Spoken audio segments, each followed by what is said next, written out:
I was crouched by a trash bin, pulling out half-eaten bread, when my sister's car pulled up.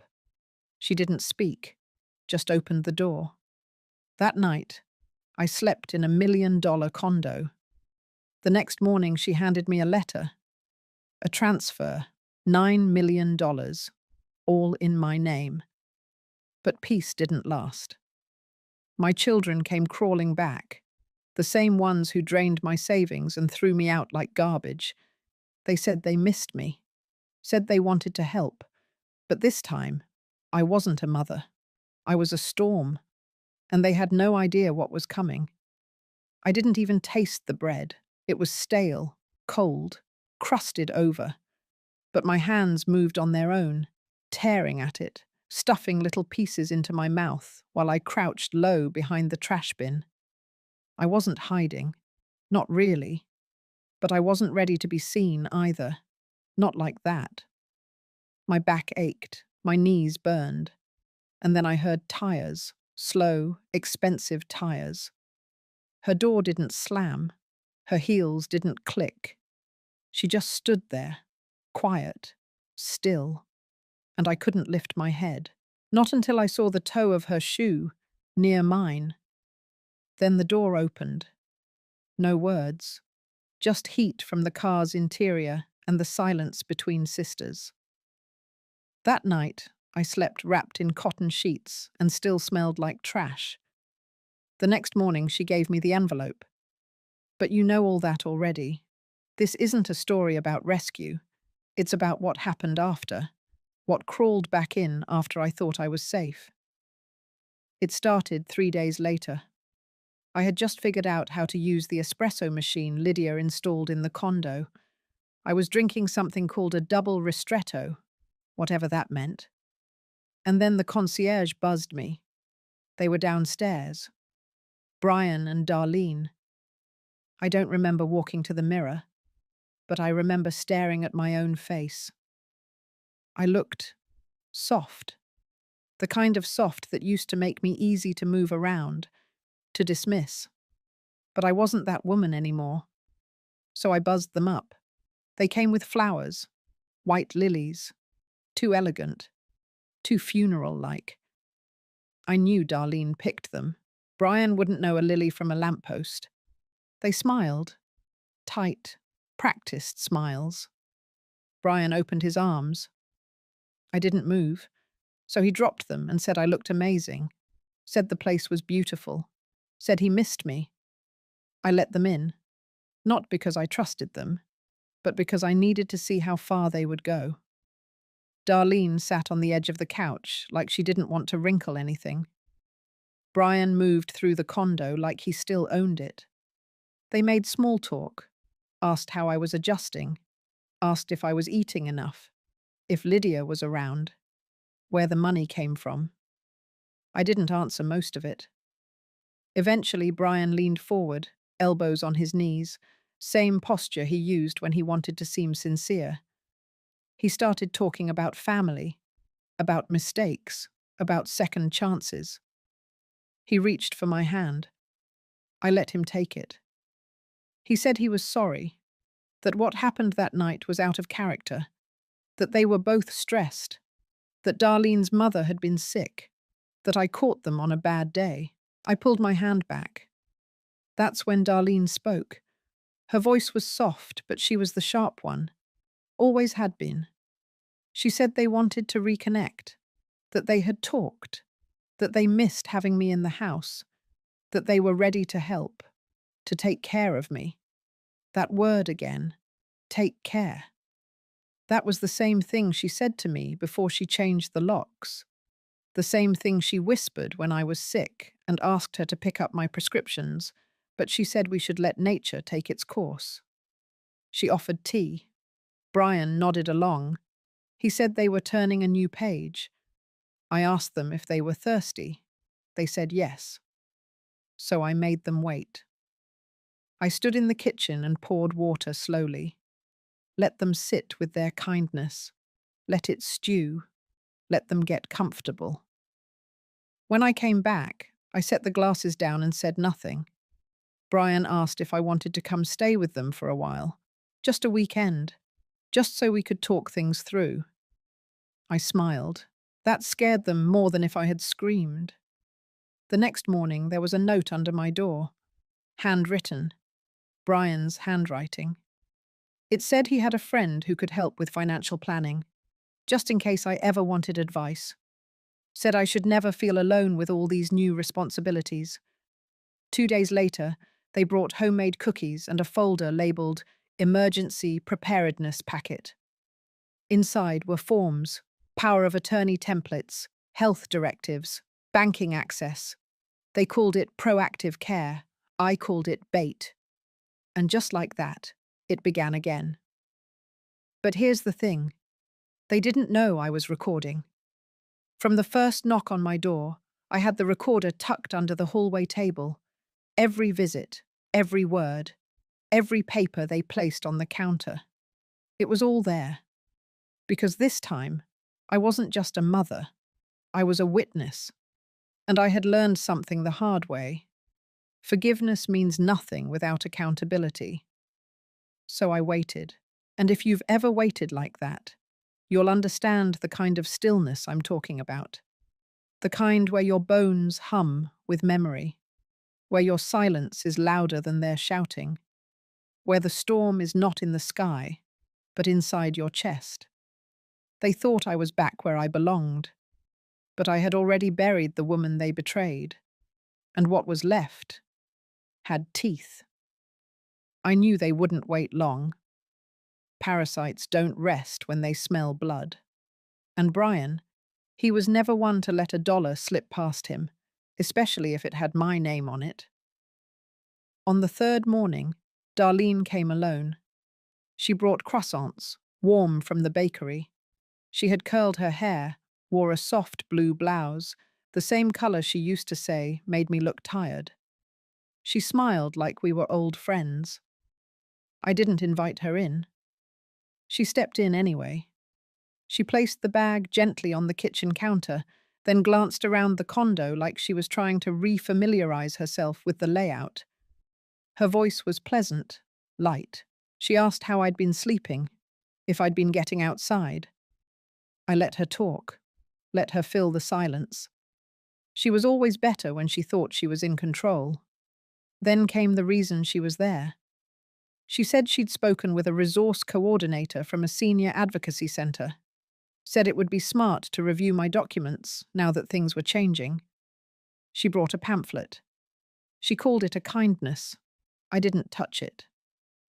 Later that afternoon, Lydia dropped by. She saw the pastry bag in the trash, narrowed her eyes, and said nothing. She sat at the kitchen island, sipped the espresso I made for her, and waited. So I told her. Every word. About Darlene's solo visit. About the pamphlet. About the timing. Lydia listened, then pulled her phone out of her purse. She sent 2 texts. Then she asked me if I still had the envelope from the emergency packet Brian brought. I did. I handed it to her. She opened it like a surgeon preparing for a cut. Inside was a pre-filled power of attorney form, a healthcare proxy, and a bank authorization. The return address was typed, but the phone number was handwritten. She took a picture of it, then burned the entire packet in a small metal bowl she pulled from her tote bag. That's when I knew she had done this before. The next morning, Samuel Ortiz arrived. He wasn't wearing a suit, just a button-down, sleeves rolled up, a legal pad in one hand, coffee in the other. He nodded once at me like we had already met. He sat down across from me and opened his pad. He had a list. He asked if I was ready to make things permanent. I said yes. That afternoon, we went over everything. The condo title, the savings, the accounts Lydia had set up, the backup accounts she hadn't told me about yet. Samuel explained it all in plain terms, no condescension. He didn't speak slowly like some people do with women my age. He was calm, fast, and sharp. We signed the first set of documents that evening. I gave him full permission to initiate the formation of a non-profit trust under my name. Not for show, for protection. A structure they couldn't touch. We named it the Gloria Justice Fund. I didn't smile when I signed it. I just exhaled. That night, I slept with the door locked and the lights off. Not because I was afraid, but because I knew it would be the last quiet night for a while. The next day, Brian came back. This time he brought flowers again, yellow roses, my least favorite. He didn't know that. He never asked. He came alone. He stood at the door, gave me that half-tilted head of his, the one he used in courtship years ago when he was trying to win over Darlene's father. He said he just wanted to talk. I let him in, not because I had softened, because I was recording. He didn't sit right away.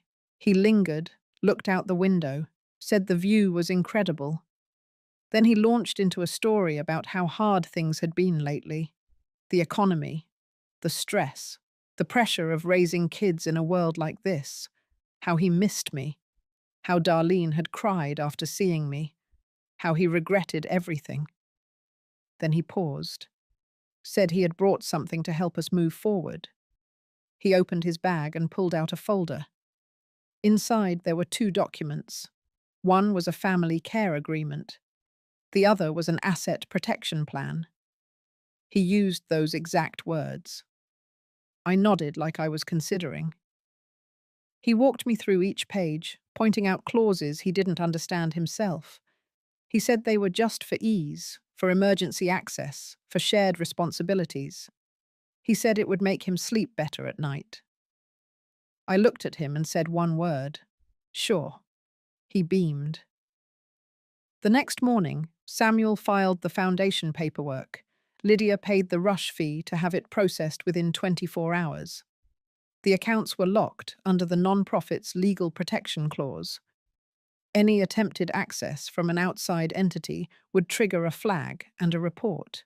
That evening, I placed the yellow roses in the trash and set the folder on my kitchen table. Then I called Lydia and told her to prepare the press release. Because if they were going to come for me again, they needed to know. This time, I was armed. It didn't take long for word to spread. Clearwater wasn't a small town, but the right whisper could still echo, and Lydia knew how to plant the kind of whispers that grew roots fast. The press release went live the following afternoon, simple, clean, and direct. A quiet announcement that the Gloria Justice Fund had been formally registered as a non-profit. Mission: to support elderly women facing financial abuse by their families. The story wasn't about me, not yet, but it was coming. The real storm broke that evening during the community dinner Lydia hosted at the tower's event space. It wasn't meant to be fancy. Just drinks, small plates, a few polite introductions. A soft way to welcome me into the building without drawing too much attention. She invited neighbors, the building manager, even Officer Ramirez, who patrolled the complex every week. And of course, she invited Brian and Darlene. That was her idea. Mine was something else. I arrived at 6 sharp, wearing a dark navy blouse and the earrings Charles gave me for our 30th anniversary. I hadn't worn them in years. I wanted something that grounded me, something that reminded me who I used to be, before I let myself be reduced.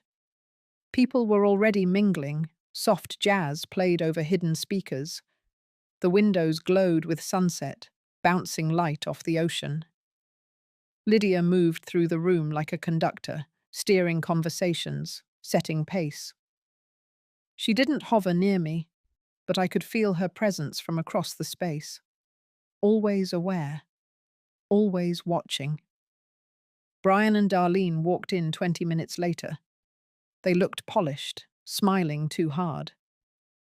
Darlene wore cream. Brian wore a blazer I didn't recognize. They greeted people easily, like they belonged there. They moved toward me slowly, deliberately, like actors waiting for their cue. When they reached me, Brian opened with a compliment, said I looked strong, said he was proud of me. Darlene reached for my hand. I didn't stop her. She said the condo was beautiful, asked if I liked the view, said it felt like a second chance for all of us. I nodded once, then stepped aside. That was Samuel's cue. He was already there, dressed like one of the guests, holding a glass of white wine and wearing a neutral smile. He moved in, greeted Brian like they were old friends, then asked if they could sit for a moment to go over something. Brian hesitated. I stayed silent. Darlene nodded politely. They followed Samuel to the seating area near the window. Lydia gave me a slight nod from the far end of the room. I walked over to the small podium near the buffet table and cleared my throat. The room quieted. I didn't speak loudly. I didn't need to. I said thank you to everyone for coming. Said it meant something for me to be welcomed like this.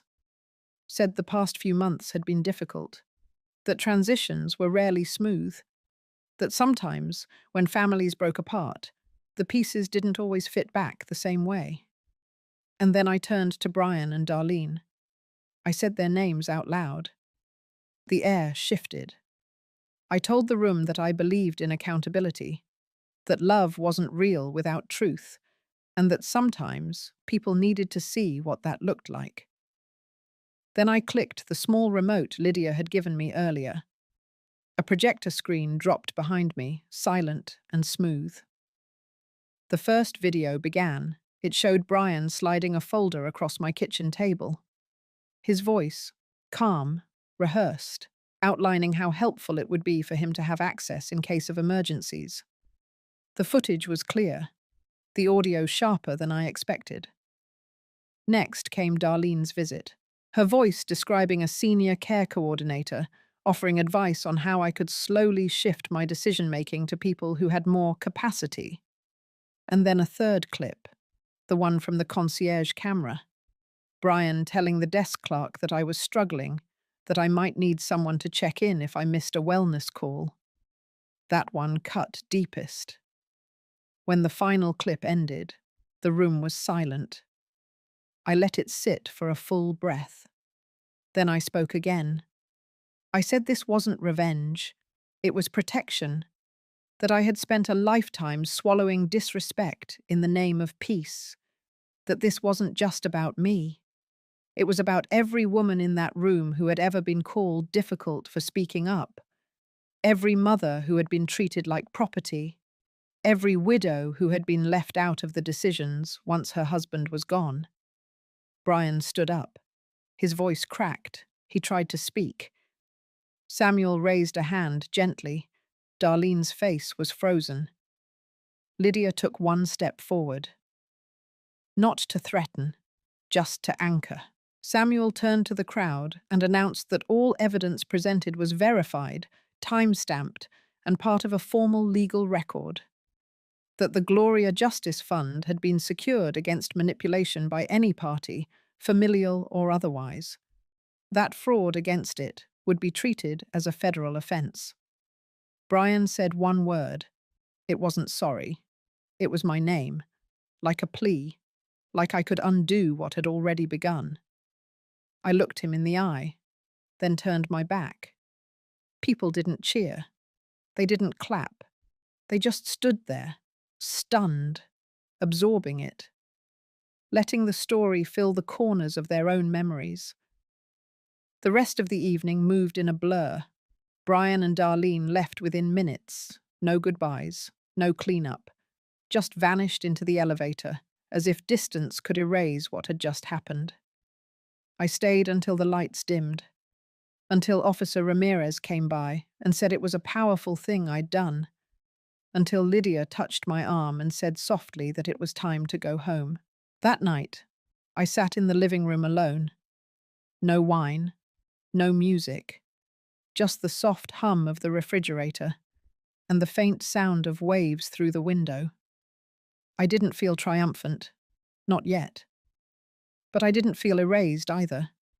And that, for now, was enough. 2 days after the dinner, The silence returned. Not the peaceful kind, not the kind that wraps you up in safety. It was the tight, still kind, the kind that follows embarrassment, the kind that means something is building. Brian didn't call. Darlene didn't text. But Lydia noticed a silver sedan parked across the street from the building 2 mornings in a row. Same driver, same license plate. Just sitting there, engine running, sunglasses on. She flagged it immediately. By noon, Samuel had called in a favor. A contact of his, someone in the county clerk's office, confirmed a request had been filed late the previous evening. A formal inquiry into the non-profit structure. Someone wanted to know how the Gloria Justice Fund had been established, who had control, and whether there had been any undue influence in its formation. The request wasn't random. It was deliberate, and it came from a third-party law firm out of Jacksonville, one that had, just last year, been fined for their role in a guardianship abuse case. Samuel and Lydia met me in the condo that afternoon. Lydia didn't say much. She paced. Samuel sat me down at the kitchen table and unfolded a copy of the clerk's report.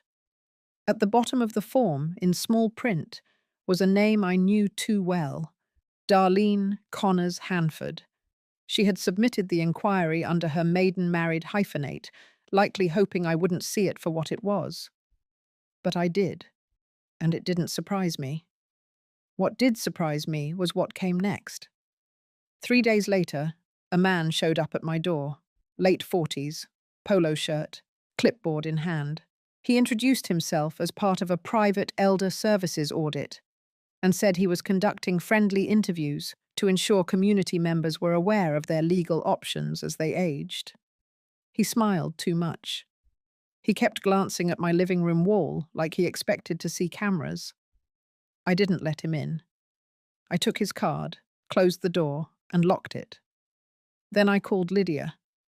By the end of the day, we had a name, a company, and a list of previous clients who had also been targeted by the same group. All of them women. All of them over 70. All of them with money someone wanted to get their hands on. That evening, Samuel filed a formal complaint with the Department of Elder Affairs and requested that the non-profit be placed on an internal protection watch. Not because we feared the fund would be touched, but because we knew what was coming next. They couldn't access the money directly, so now they would try to discredit me. The following week, a packet arrived in the mail. 6 pages, carefully worded, coded phrases, concerned language. An unsigned letter claimed that I was being manipulated by Lydia, that my recent decisions were uncharacteristic, that I was exhibiting signs of cognitive decline and confusion, that I had alienated my family and was potentially being exploited by an outside party. The letter was written as if by a friend, but I had no doubt who had written it. Samuel had it analyzed. He compared the phrasing to previous emails we had intercepted between Darlene and her financial advisor. 4 matching phrases, same punctuation style, same misuse of commas. It was her. That week we stopped playing defense. Lydia met with a reporter from a local news outlet and shared our documentation. The fundraiser dinner, the videos, the inquiry, the letter. She offered no embellishment, only facts. The article went live 3 days later. The headline was simple. Local woman fights back against quiet financial abuse. They used a cropped photo of me at the community event, holding a cup of tea and smiling slightly. I hadn't known someone took it, but it captured something I hadn't felt in a long time. Presence. Authority. The piece didn't name Brian or Darlene directly, but the story was clear. It detailed how senior citizens are often isolated, gaslit, and slowly erased through legal processes dressed up as care. The comments section lit up. People shared stories. People offered donations. People called the hotline Lydia had set up on the foundation's temporary site. And then came the tipping point. The Florida Attorney General's office reached out. Someone in their department had flagged the article and forwarded it to the Elder Protection Division. They wanted to review our case, not just because of what had happened to me, but because it matched a larger pattern. Samuel handed over everything: the recordings, the emails, the footage from the lobby camera, the documentation of the inquiry, the name of the man who showed up with the clipboard, the audit form with Darlene's hyphenated signature. The AG's office took it seriously. And just like that, the wind shifted, not in a gust, not in a storm, but in a stillness, like the tide before it turns. 2 days later, Darlene called. I didn't answer. The voicemail was short. She said she never wanted to hurt me, that things had gotten out of hand, that she missed the way things used to be. Her voice cracked near the end, but I had heard her lie enough times to know when it wasn't real. That same night, Brian showed up at the building. He didn't come upstairs, but Ramirez, the security guard, told me he stood outside the lobby for nearly 40 minutes before walking back to his car. No message, no apology, just absence. The kind they had once forced on me. Now it was theirs. But I wasn't done. That weekend, Lydia arranged a meeting with the director of a statewide women's foundation. We talked about creating a partnership, expanding the fund's reach, using my case to push for better elder protection legislation. They wanted me to speak at their annual summit. I said yes. Not because I liked microphones, but because I knew there were women out there who didn't have a Lydia, who didn't have a Samuel, who didn't have a moment to say no. I was going to give them that moment, or at least show them it existed. And maybe that was what terrified Brian and Darlene the most, that I wasn't afraid anymore, that I wasn't going to quietly fade, that I had become louder than their whispers and stronger than their shame. The silence didn't hold for long, not after the article, not after the hotline calls, not after the Attorney General's office put their weight behind it. It started small. A business blog mentioned the foundation, then a legal podcast picked it up. The episode was short, but sharp. A former judge from Sarasota outlined how elder abuse didn't always come with bruises or broken windows. Sometimes it came in the form of sweet smiles and notarized documents. Sometimes the thief lived in your family photos. By the end of the week, the foundation's temporary inbox had over 200 emails. Not all of them were kind. Some accused me of making it up, said no son would do that, said I had probably hidden the money from my family out of spite. Those didn't bother me. People cling to illusions when the truth threatens them. But most of the messages came from women, older women, some with stories almost identical to mine, others still in the middle of it, trying to hold on to their homes, their pensions, their dignity. One woman wrote that her daughter had slowly taken over her mail, then her accounts, then her medication. She said she now asked for permission before spending her own money. She said my story gave her the courage to stop asking. I read every message, some twice, but I didn't respond. Not yet. I wasn't finished writing my own story. By the following Tuesday, Samuel received notice that Brian had missed 2 mortgage payments on the office property he managed. Apparently, word of the foundation had reached his investors, the ones who liked clean reputations and quiet families. 2 clients pulled out in the same week. A third froze their contract. Darlene was next. She had been under review for a licensing renewal. A member of the ethics committee forwarded her name to the advisory board with a flagged status: potential legal exposure due to financial coercion. It didn't mean immediate revocation, but it meant scrutiny. And in her line of work, scrutiny was as good as a lock on the door. Lydia told me this over lunch. We were sitting at a small table outside the bakery down the block. The sky was clear, the kind of blue that doesn't ask for anything. She had brought her tablet, slid it across to me, and pointed to the digital headlines. Brian's name wasn't mentioned directly, but the office name was, and people talk. She said nothing for a while, neither did I, because neither of us needed to. We just watched as the tide kept pulling. That evening, I received a certified letter. It came in a flat white envelope, no return address. But I recognized the notary seal. Inside were copies of 3 forms: a rescindment notice, a cease and desist, and a personal letter. Brian had written it, or at least his lawyer had. The tone was professional, calculated. Said he no longer wished to contest my choices. Said he hoped the situation could de-escalate for the benefit of all parties.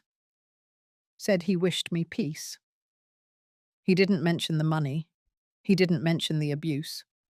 He just folded his guilt into legal language and mailed it with tracking. I didn't respond. Instead, I called Ella. She had been helping at the foundation part-time, organizing files, responding to inquiries, and keeping the paperwork tidy. She was sharp, patient, and she never asked more than necessary. I told her I wanted to do something different. Not a press conference, not another dinner, something quieter. Ella suggested we visit the local library, said the women's group there had been using one of the back rooms for support meetings. Some of the women had read the article. Some had started following the foundation online. We went the next morning. 10 women sat in folding chairs, all older, all alert. Their faces were calm, worn. Some held notebooks. Others just sat with their hands folded in their laps. One wore a cardigan too thick for the weather. Another had a scar along her jawline that caught the light when she turned her head. They didn't ask for my story. They already knew it. So I asked for theirs. And what they told me didn't shock me. A woman said her grandson used her credit card without asking, then told her she must have forgotten she gave him permission. Another said her youngest son told the neighbors she had Alzheimer's just to gain power of attorney. One said nothing, just shook her head slowly, then looked down at her hands. I stayed 2 hours. I left feeling heavier and lighter at the same time. The kind of feeling that settles in the stomach, not the chest. That afternoon, Lydia arranged a brief with a legislative aide from Tallahassee. He wanted to explore the idea of a bill that would redefine family-related financial coercion under elder law. Nothing dramatic, nothing revolutionary, just language that would make it harder for predators to hide behind the word love. Samuel said it was the first step. Ella said she had never seen so many women look so ready to take their stories public.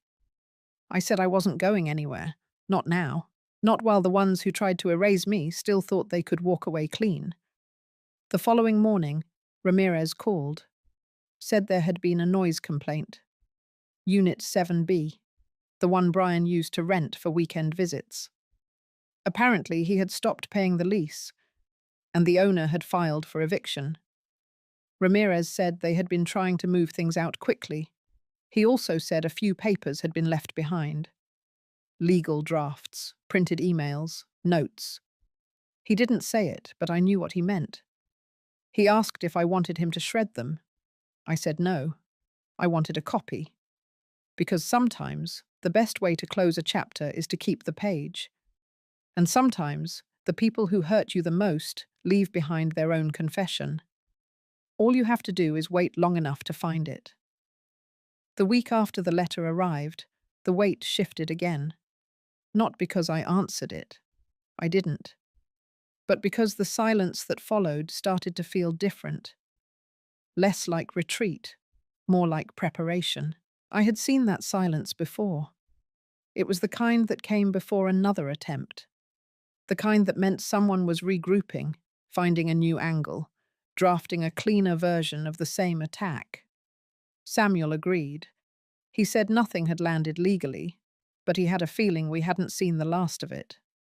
That meant we needed to move first. Lydia called a meeting that Friday. It was just the three of us. No aides, no reporters, no staff from the foundation. She laid it out clearly. It was time to speak. Not just in print, not in small rooms with folding chairs and whispered stories. She wanted me to do a live interview, not a national network, not yet. Just a mid-range regional news outlet that had been covering elder advocacy for the last 2 years. They weren't flashy, but they were sharp. And more importantly, they were trusted. I said yes. Not because I liked cameras, but because I had spent a lifetime watching other people tell my story wrong. This time, I was going to tell it myself. The interview was scheduled for the following Tuesday, a local studio. Small, tidy. Lydia came with me but didn't sit in.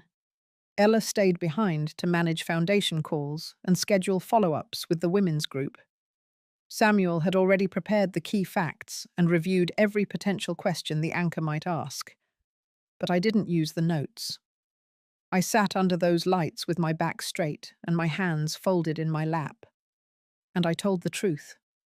I told them what it felt like to have the people you raised turn you into a burden. What it felt like to hear the word responsibility in a tone that meant shame. What it felt like to be handed a folder with fine print and hidden power plays while someone smiled at you across your own kitchen table. I didn't name them. I didn't need to. The story wasn't about revenge, it was about refusal. Refusing to disappear, refusing to be signed over, refusing to let love be weaponized against me. The interview aired the next evening. By the time it finished, my phone had already buzzed 3 times. Ella called first. She said the foundation website crashed for a full 20 minutes from the traffic spike. The email box doubled by morning. Lydia forwarded me 2 media requests and a speaking invitation from the state university. I didn't answer any of them that night. I just sat in my living room and listened to the ocean.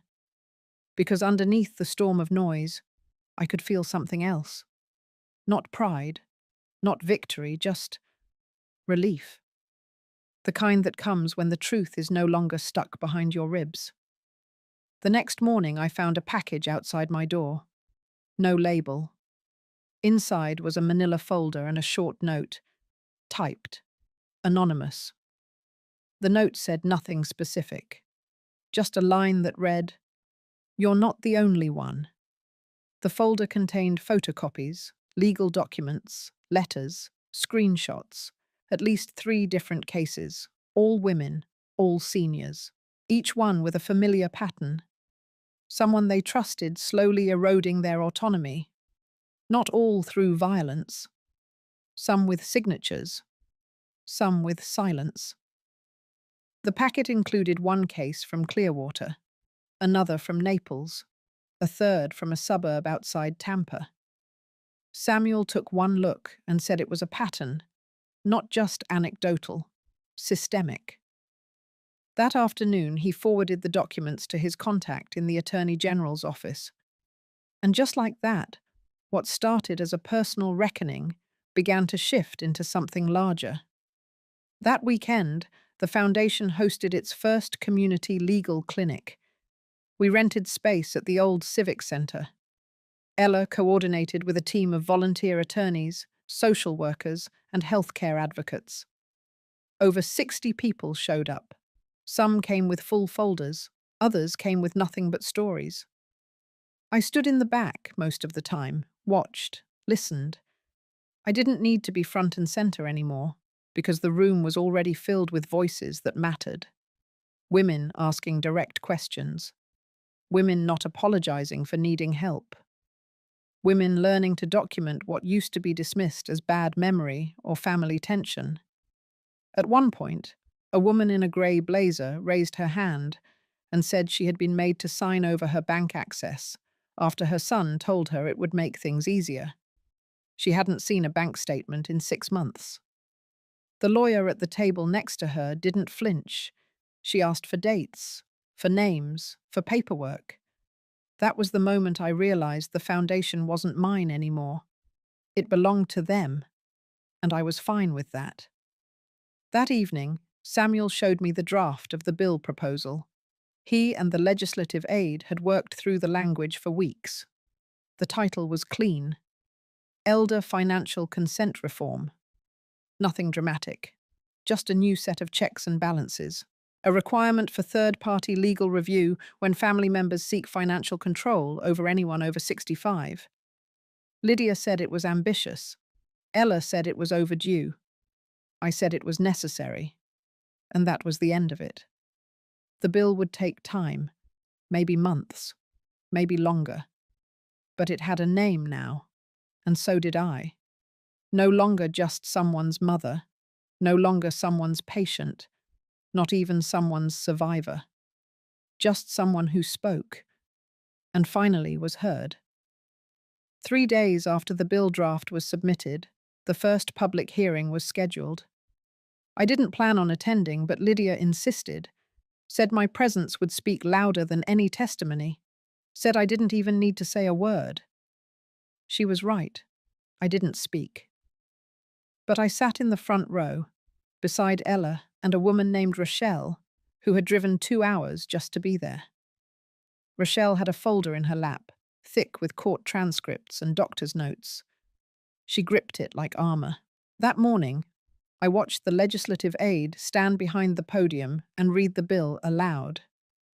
I listened to the committee chair nod slowly as each clause passed over the room. One clause mentioned dual signatures, another, mandatory waiting periods, another, outside verification before any financial power of attorney shift within a family unit. And every time a sentence landed, I watched Rochelle exhale a little slower. The ripple had begun. I didn't know that across town, Brian's bank accounts were being flagged for audit. Not because of me, because of his own investors. See, when news spreads quietly, people start asking questions. And when those questions lead to whispers about liability, people with money don't wait. They move it. Or worse, they freeze it. That's what happened.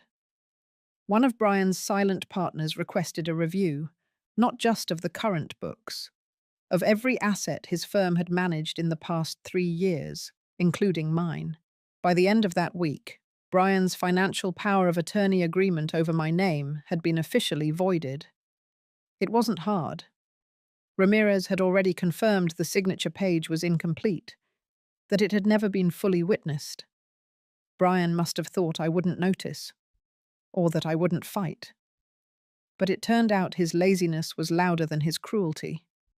Once that was gone, so was his leverage. The bank removed his name from the condo registry. His shared access to the vehicle account was terminated. And then came the investors. 3 of them pulled their capital within 24 hours. 2 more demanded exit clauses be honored early. One asked publicly during a call whether Brian had knowingly exploited a vulnerable adult. The firm's board, what was left of it, held an emergency meeting. By the following Monday, Brian was no longer managing director. No farewell email, no transition speech, just a name quietly removed from the website. Darlene didn't call. She didn't need to. Her silence told me everything. But I heard from someone else. Kayla. She showed up outside the foundation office at noon on a Thursday. I recognized her immediately. Her posture, her scarf, her practiced smile. She asked for a moment. Just one. I stepped outside. She started talking before I had even closed the door behind me. Said she didn't know what Brian had done. Said she never wanted to be involved. Said she had tried to stop him. Tried to warn me. Said she was afraid of him. I didn't respond. Not once. Not even when she started crying. Because her tears weren't for me. They were for the position she'd lost. For the invitation that stopped coming. For the rooms that no longer opened when she arrived. She handed me an envelope, said it was from Brian. I didn't take it. I nodded toward the bench down the street, told her she could leave it there. She did. She walked away. He never followed up. Inside the envelope was a handwritten note, 2 pages. Apologies, excuses, and one sentence I read twice. I never meant to hurt you. That was the only honest part. He didn't mean to hurt me. He meant to control me, to use me, to erase me. The hurt was just collateral. That night I burned the letter. I sat on the balcony watching the smoke twist above the railing, and I felt nothing. Not triumph, not rage, just distance and clarity. The next morning, the local paper ran a story. Headline: Retired Widow's Lawsuit Forces Financial Reform in South Florida. They printed my name in bold, printed a photo of me sitting at the foundation clinic, listening to one of the speakers. I didn't recognize the moment they'd captured, but it looked calm. Later that week, Ella mentioned that someone from a national radio show had inquired. Not for a dramatic story, for a series. Something about dignity and power and the aging population. I said maybe, not now. She smiled, said we had time. Lydia started drafting the public education packet we'd mail out through community centers and local clinics. Samuel began coordinating with pro bono law firms who wanted to offer monthly seminars. The ripple had become a wave, and I didn't need to steer it anymore. I just needed to keep standing. Because every woman who walked through our doors now carried her own folder. Every one of them had a voice, a name, and a reason not to disappear. And I had mine. Brian's life was quiet after that. No court battle, no scandal, just slow disassembly, no power of attorney, no access to real estate trusts, no ability to sign my name anywhere for anything. I made sure of that. And then I moved on.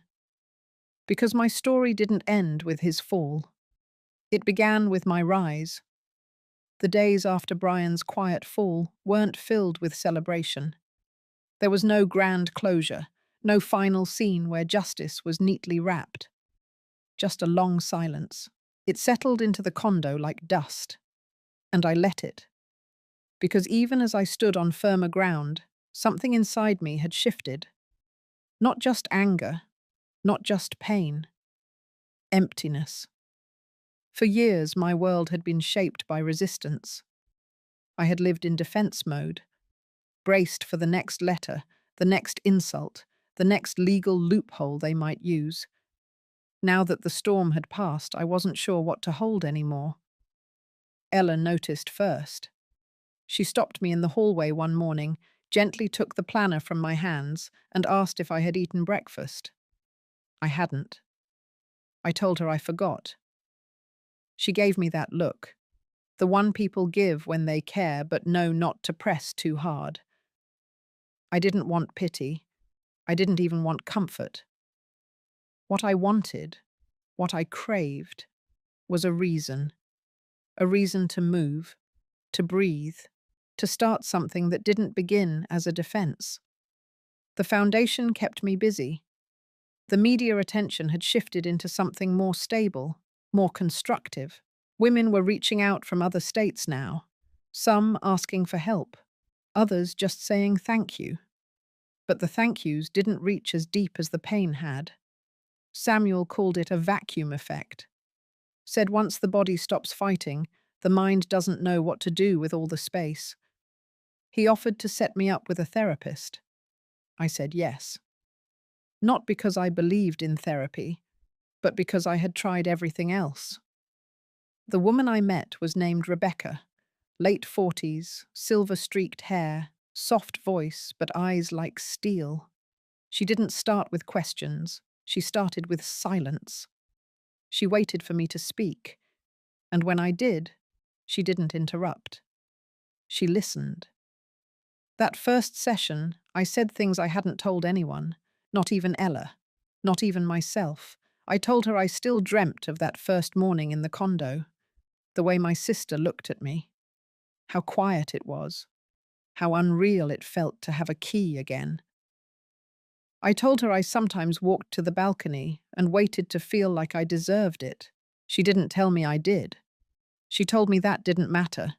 Deserve had nothing to do with it. I was alive, and I was here, and I could choose what came next. That sentence stayed with me for days. I repeated it while brushing my hair, folding laundry, slicing apples. I can choose what comes next. So I did. One morning, I woke up early. The sun had barely touched the windows, and I pulled the big envelope from the bottom of my dresser. It had been there for months, sealed. Inside were letters, handwritten, in thick black pen. Letters I had written to myself.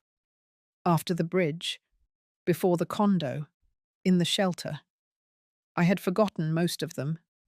Some were barely legible, but they were mine, every word. One started with, "I don't know who I am anymore, but I miss her." Another, "If I die here, I hope the wind doesn't carry my name too far." And the last one, "You are not finished. You are simply hidden. Get up." I sat with those letters for an hour. I didn't cry. I just read them like they were postcards from a version of me that refused to quit. That afternoon, I asked Ella if she would help me digitize them. She scanned them one by one. We filed them under a new project name, Hidden, Not Broken. It started as a name for a writing group, just 5 women, all over 60, all survivors of financial abuse. We met every other Friday in the back room of the library.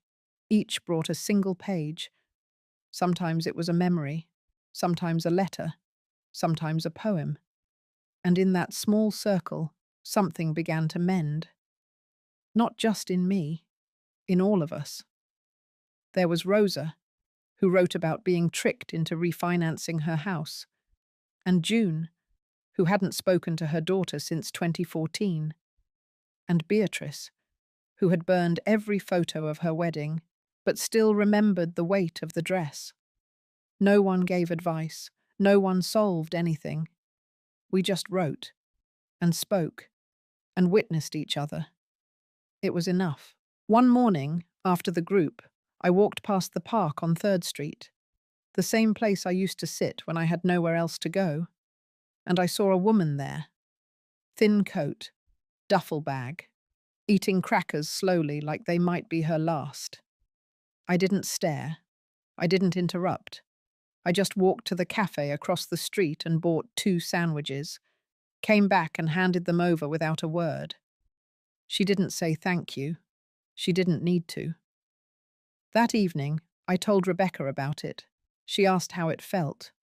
I told her it felt like breathing, not saving, not rescuing, just breathing, a full circle. She smiled, said that was healing. I said maybe, but I still woke up at 4 a.m. sometimes, thinking I was back on the street. She said that might never go away, but it didn't mean I was broken. It meant I had survived something real. And now, I was living something new. That night, I slept for 7 hours straight, the first time in over a year.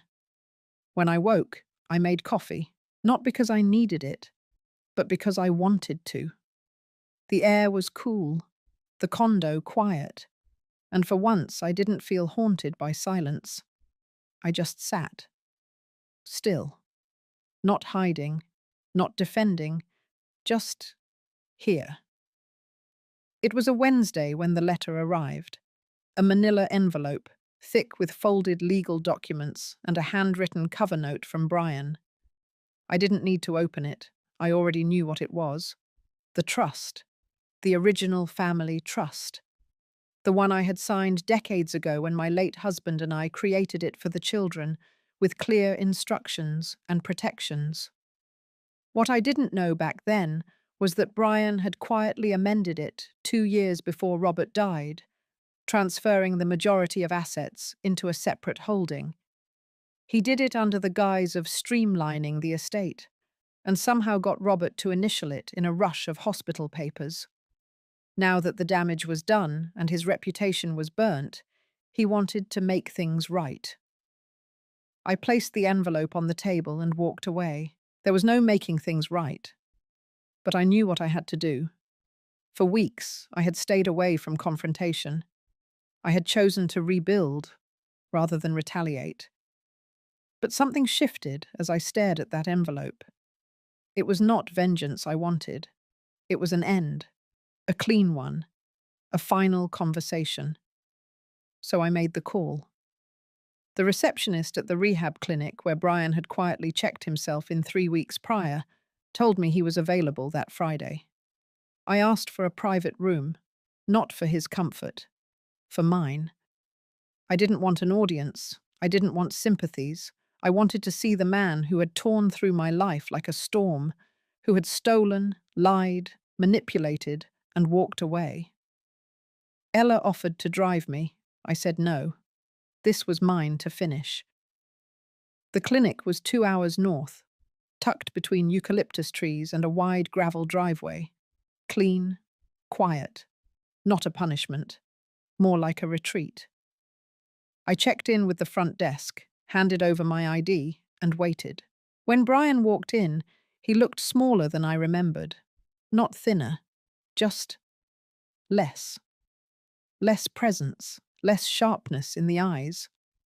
The arrogance had drained from his face, and what remained looked like a man forced to sit with himself too long. He sat across from me, said nothing.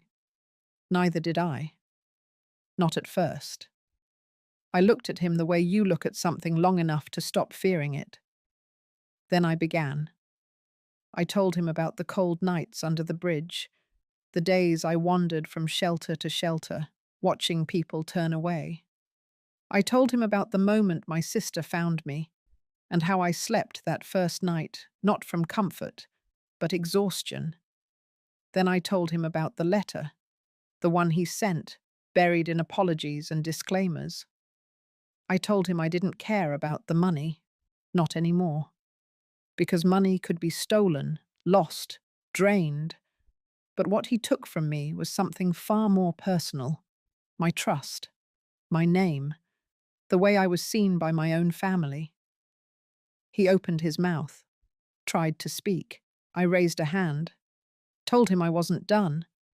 I told him that forgiveness was never his to demand, and that I didn't come to reconcile. I came to finish what he started. I stood up, pulled a thin folder from my bag, and slid it across the table. Inside were the final documents for the new foundation. The name, the Hanford Dignity Trust. Not in honor of him, in defiance of him. The trust would be built entirely from the remainder of my assets. The condo, the investments, everything. Set up as an untouchable grant fund to support older women displaced or exploited by family manipulation. His name would never appear. Neither would mine. Only the stories. The women we helped would write under pseudonyms, publish anonymously, be heard without needing to be seen. He asked what that meant for his inheritance. I told him he never had one. He just stole what wasn't his, and now he would walk away empty. He asked if this was revenge. I said no. Revenge would mean I still wanted something from him. I didn't. I had nothing left to need from him. Not his apologies, not his guilt, not even his absence. Just this final act. He nodded, not with understanding, but resignation. The way someone nods when a door finally closes and they hear the lock click behind it. I left without another word. On the drive back, I took a longer route, wound through old neighborhoods, past the diner where Robert used to bring home cinnamon rolls, past the school where I once dropped Brian off, his backpack too big for his shoulders. I thought of those mornings, how proud I used to be, how much I poured into them. Then I let it go. Not the memory, just the weight. When I got home, Ella was waiting in the lobby. She had a small vase in her hand, white tulips. I told her it was done. She didn't ask for details. She didn't need to. We went upstairs. I sat at the writing desk and opened the ledger.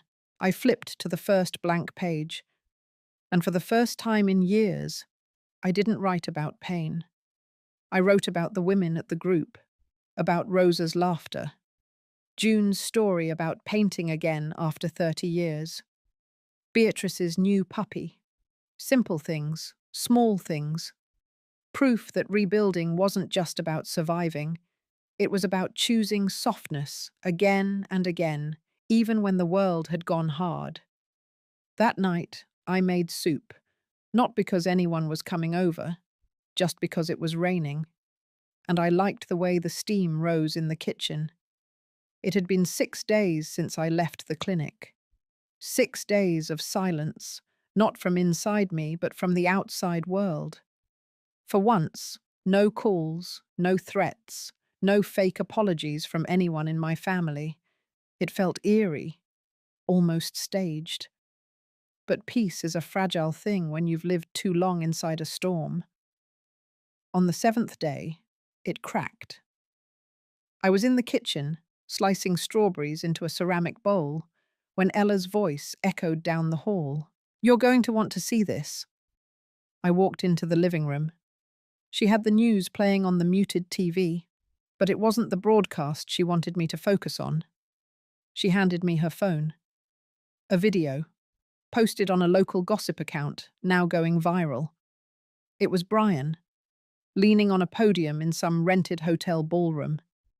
Camera lights in his face, a row of men in suits flanking him. Microphones everywhere. He was holding a press conference.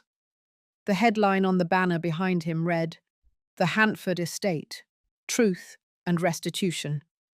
The video began with a rehearsed sigh. Then came the performance. He declared that he had discovered disturbing manipulations in his mother's recent financial activities. He said I had been heavily influenced by outside parties, that I was vulnerable, perhaps even suffering from memory loss.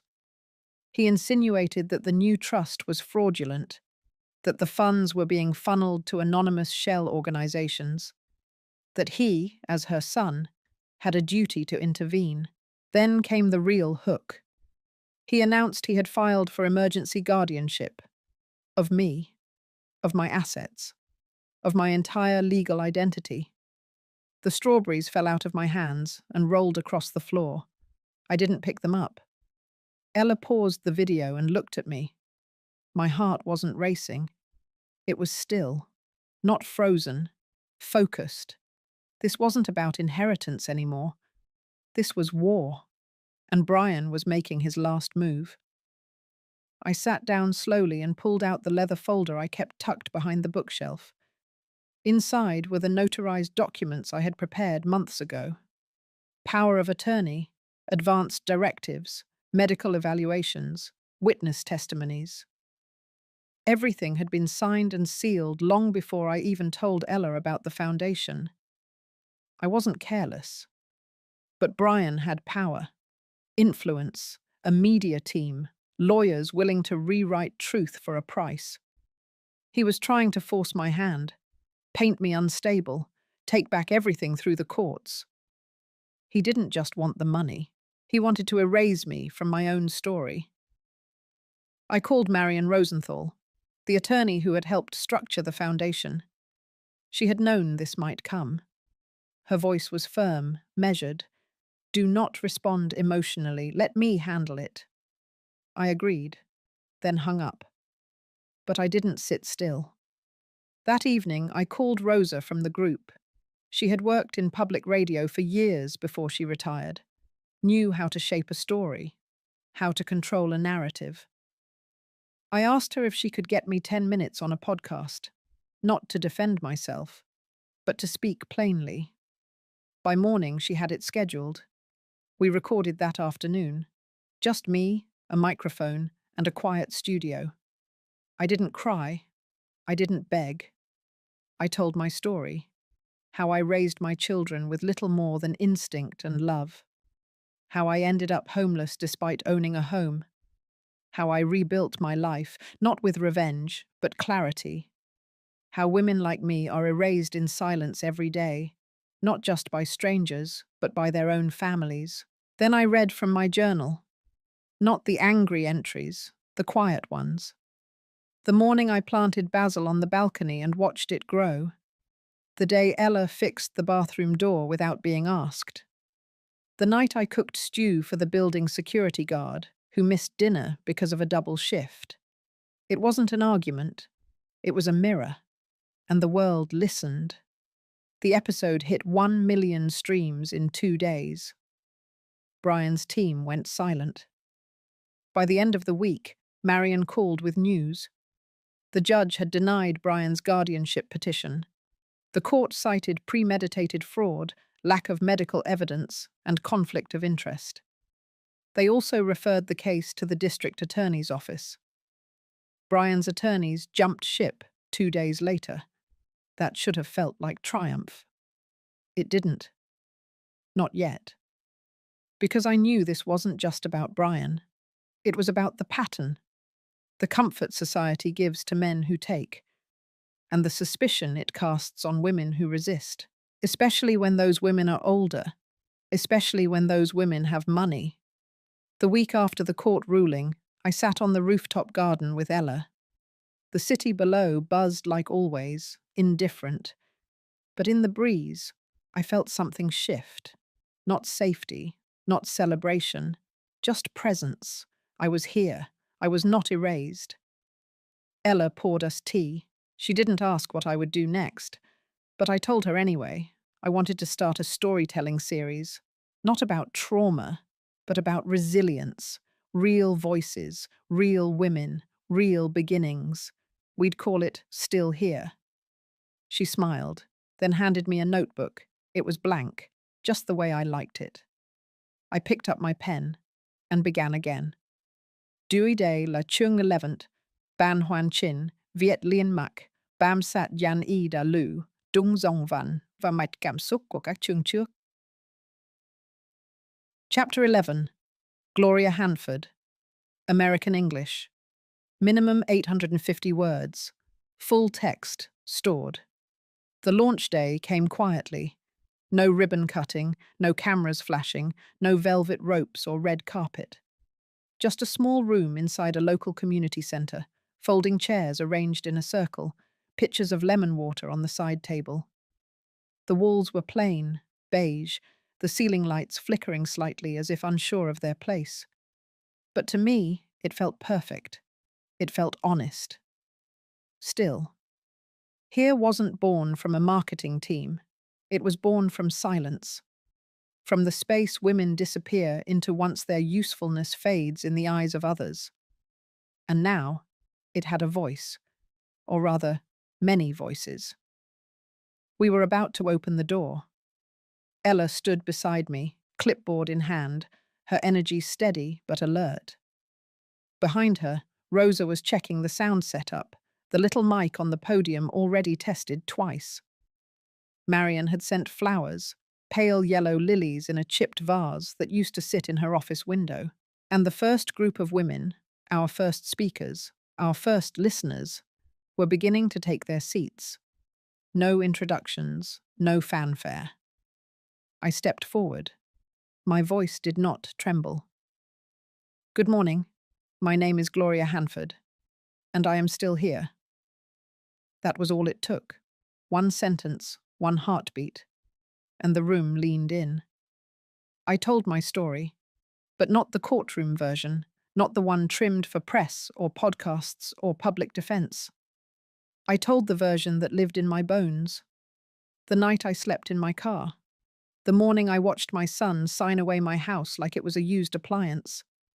The ache in my wrists when I scrubbed bathrooms for rent money.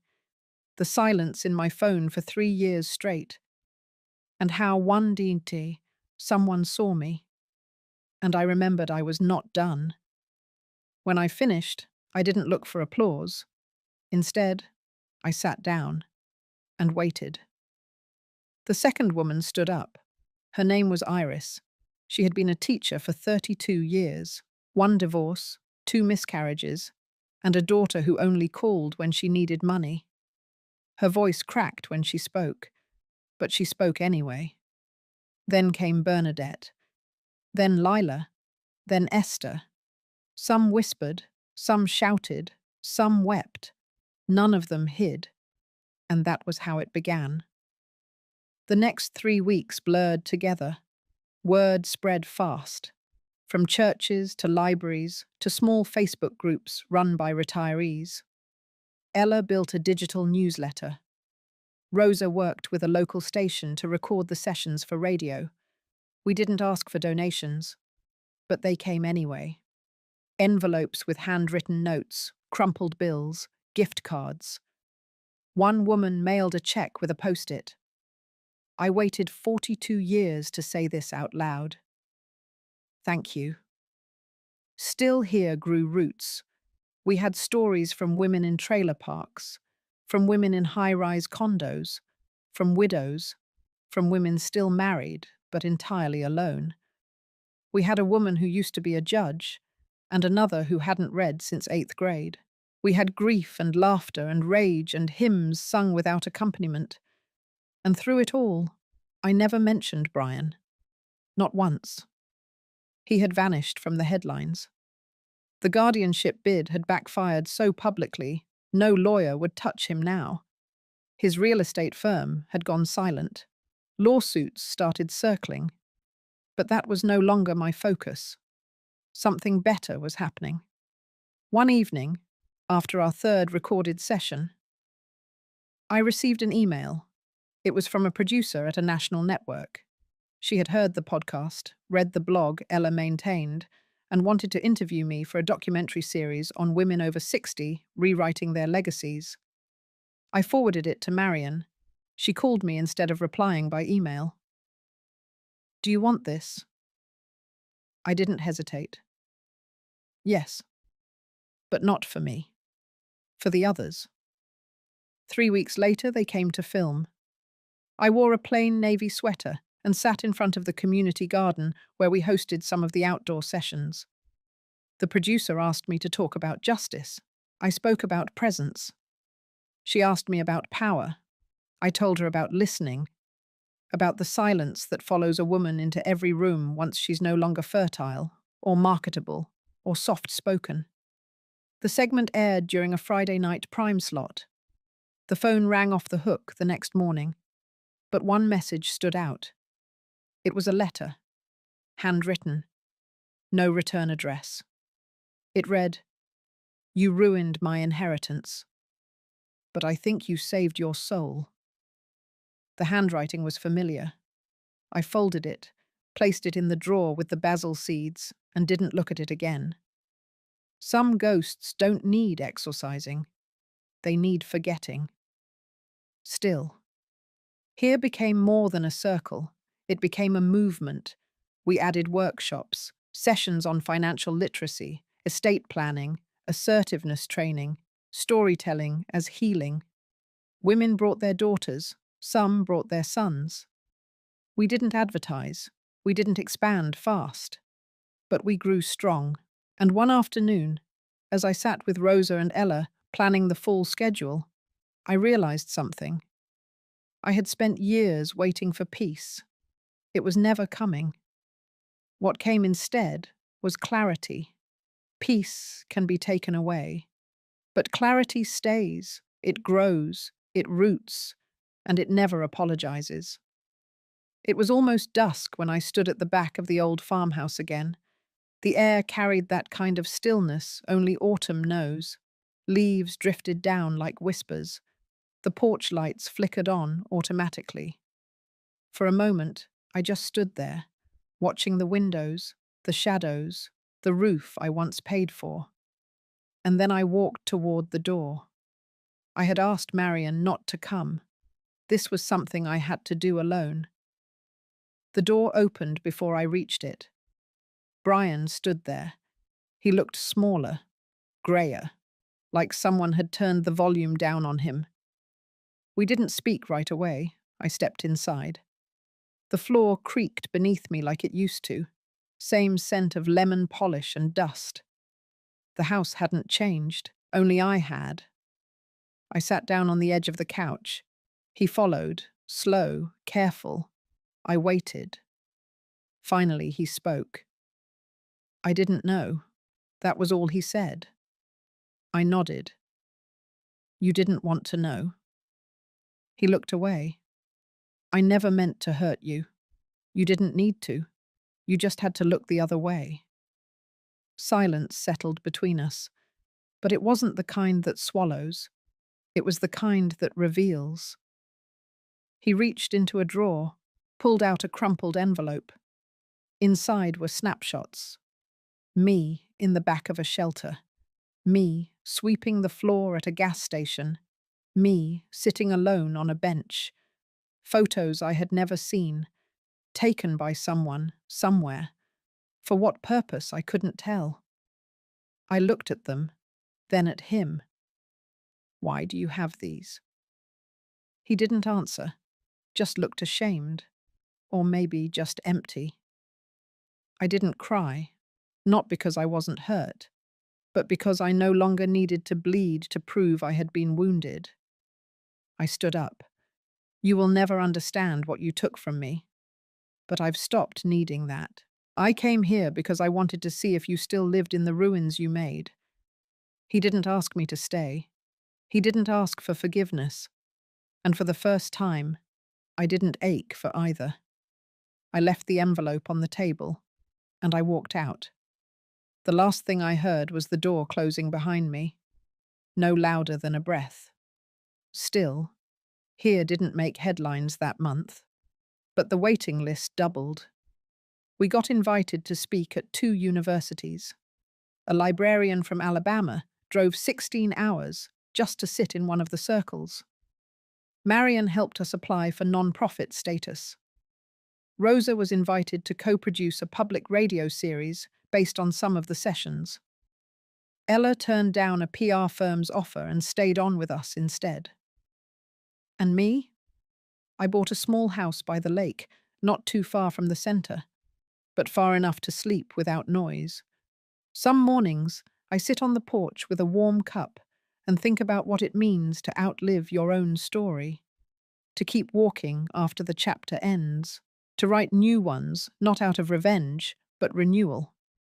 I don't check the headlines anymore. If Brian's company collapses, if his name vanishes from the social registers, it will happen with or without me watching. I've already watched enough. One afternoon, I got a letter from my sister's old lawyer. He'd been settling some of her final donations, distributing funds she'd never spoken about. Quiet gifts, silent legacies. Inside the envelope was a single line. This part is for you, in case you ever feel unseen again. It was a trust, just enough for still here to build a permanent home, no more borrowed rooms, no more folding chairs. We bought a small property, old brick, wide windows, a garden in the back, a tree so tall it leans over the roof like a grandparent keeping watch. We called it the Listening House, no plaque, no flashy nameplate, just a door that never locks. Because some stories can only be told when a door stays open. And mine? It's no longer about what I lost. It's about what I reclaimed. Not money, not houses, not revenge, but the right to exist loudly, fully, and without shame. That is the story now, and it's still being written. If you're still listening, thank you. Not just for staying, but for bearing witness. Maybe you've been through something similar. Maybe you're still in the middle of it. Wherever you are, I hope this story gave you something. Strength, clarity, or maybe just a reminder that you are not invisible. You're still here. And sometimes, surviving is the loudest rebellion. Let me know how this story made you feel. I'm listening.